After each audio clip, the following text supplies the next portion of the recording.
Long before American boots hit European soil, American dollars were already there, billions of them. Quietly, relentlessly, they crossed the Atlantic, backing the Allies not out of charity, but out of cold financial necessity. By the time U.S. troops landed in France, Wall Street had already taken sides. This wasn't just a war against Germany, it was a battle to keep the Allied economies afloat. And with so much American money on the line, losing was never an option.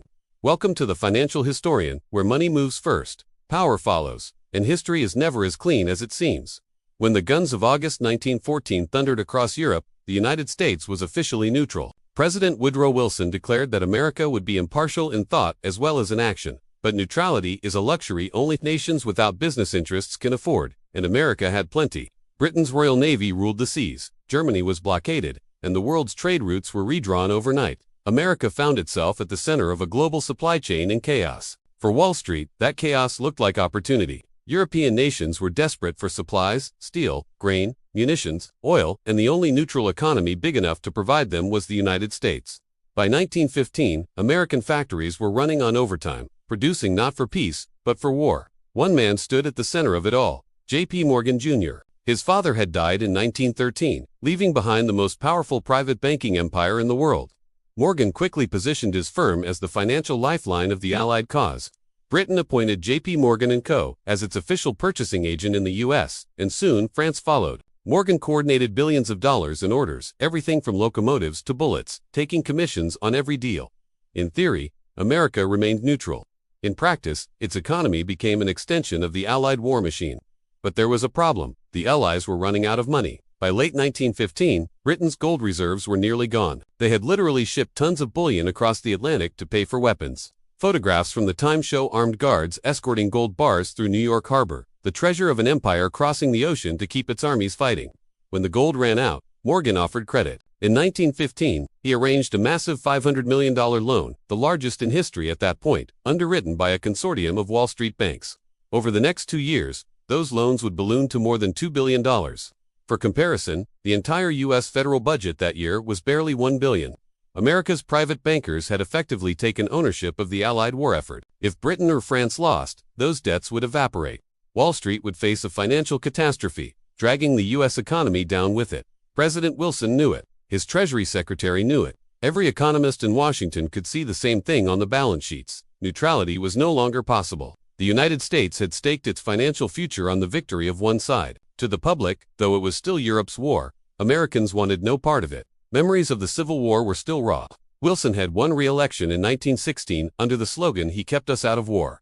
Behind closed doors, however, the money told a different story. By the end of 1916, Allied credit lines were collapsing. The British were desperate for new financing, but Congress had begun to question whether private banks were dragging the country toward war. So Morgan found creative solutions, extending credit through American exporters, hiding loans inside trade contracts, and using neutral intermediaries in South America and Canada to disguise the flow of funds. The arrangement worked until it didn't. In early 1917, Britain warned that without fresh credit, it would default. That default wouldn't just ruin the British Treasury, it would destroy Wall Street. The exposure was massive. Morgan, National City Bank, and a dozen others stood to lose everything.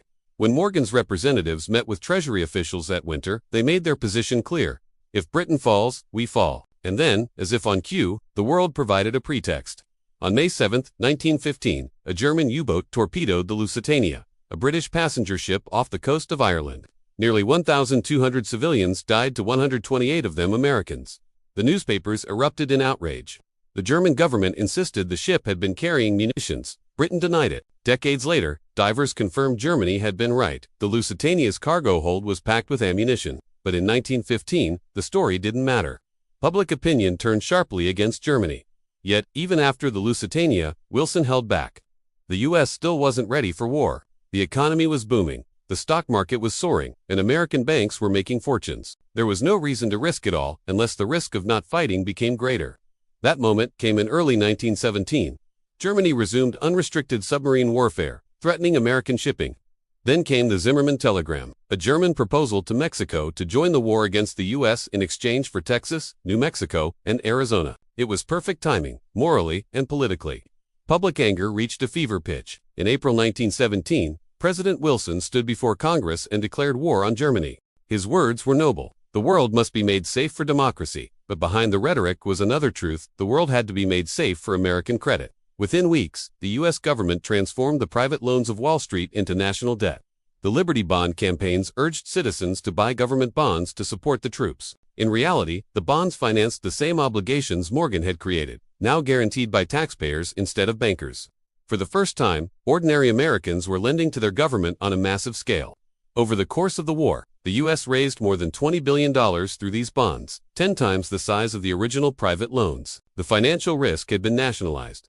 Wall Street had saved itself and wrapped it in patriotism. The war economy exploded. Factories hired millions. Corporate profits soared. Farmers, manufacturers, and financiers alike saw unprecedented gains. America's GDP doubled. And when the war ended in 1918, the United States emerged as the world's largest creditor nation. The European empires that had once dominated global finance were now drowning in debt owed to America. For the first time, the balance of global power tilted toward New York. London had been the banker of the world. Now Wall Street was. The pattern that began in 1917 would define the entire 20th century. War financed through debt. Debt converted into influence. Influence used to build empire. And at the center of it all stood a new institution, the Federal Reserve. Created just 4 years before the war, in 1913. Most Americans today see the Fed as a given, the quiet machinery behind the dollar. But in 1913, it was revolutionary. The panic of 1907 had exposed the chaos of unregulated banking. When markets crashed, it was J.P. Morgan himself, not the government, who stepped in to coordinate a private rescue. The crisis revealed an uncomfortable truth. America's financial stability depended on one man's fortune. The Federal Reserve was designed to solve that problem, to act as a lender of last resort, to control interest rates, to manage liquidity, but it also centralized power. It turned money into policy, and banking into governance. During World War I, the Fed's real role became clear. It coordinated Liberty bond sales, stabilized the Treasury's borrowing, and managed inflation to keep the war machine funded. It was no longer just a financial regulator, it was the heart of a wartime economy. The age of central banking had begun. When the war ended, the economic map of the world had been rewritten. The United States held the debts of Europe. The dollar began to replace the British pound as the world's reserve currency. The same financial houses that once depended on London now answered to New York. But the victory had a darker cost. The line between democracy and finance blurred forever. The war that was supposed to end all wars had proven something else entirely. Wars could be managed, monetized, and repeated. In the 1920s, Wall Street used its new global position to extend credit across Europe, fueling a fragile peace. When the Great Depression struck, those same debts came crashing down, pulling the world into another crisis. And when the Second World War erupted, the pattern repeated. American banks financed the fight. The government assumed the debt, and the dollar emerged stronger than ever. It's easy to dismiss theories that America entered World War I to save its bankers. But look at the ledger, not the speeches. By the spring of 1917, the U.S. economy's fate was inseparable from the Allies. A German victory would have bankrupted the British and French governments and defaulted on billions owed to Wall Street. Neutrality would have meant economic collapse. War meant liquidity. To be clear, that doesn't mean a secret cabal sat in a smoky room deciding to send millions to die for profit. It means something far subtler and more powerful. Once money defines the system, morality becomes the language of justification. Ideals are how empires explain their balance sheets. That's why Wilson could speak sincerely about democracy even as the Treasury quietly absorbed private debt. It's why bankers could fund wars and philanthropies in the same breath. They weren't villains, they were architects of a new order, where finance was not just a tool of power, but its foundation. The legacy of 1917 still shapes us. Today, the same dynamic plays out in different forms.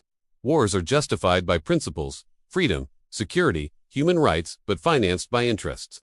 Nations go to war not because of morality, but because their economies are already at war. We see it every time sanctions ripple through markets, every time central banks weaponize currencies, every time conflict becomes an economic strategy. Empires no longer expand by conquering land, they expand by controlling credit. A century ago, the United States discovered that the battlefield of modern power isn't geography, it's liquidity. So, did America join World War I to defend democracy, or to defend its bankers? Maybe both. But the clearest answer isn't found in speeches or headlines, it's in the numbers. The war didn't just reshape borders, it rewrote balance sheets. It made America wealthy, turned Wall Street into a global empire, and transformed private finance into national power. The U.S. didn't conquer Europe, it acquired it, one loan at a time.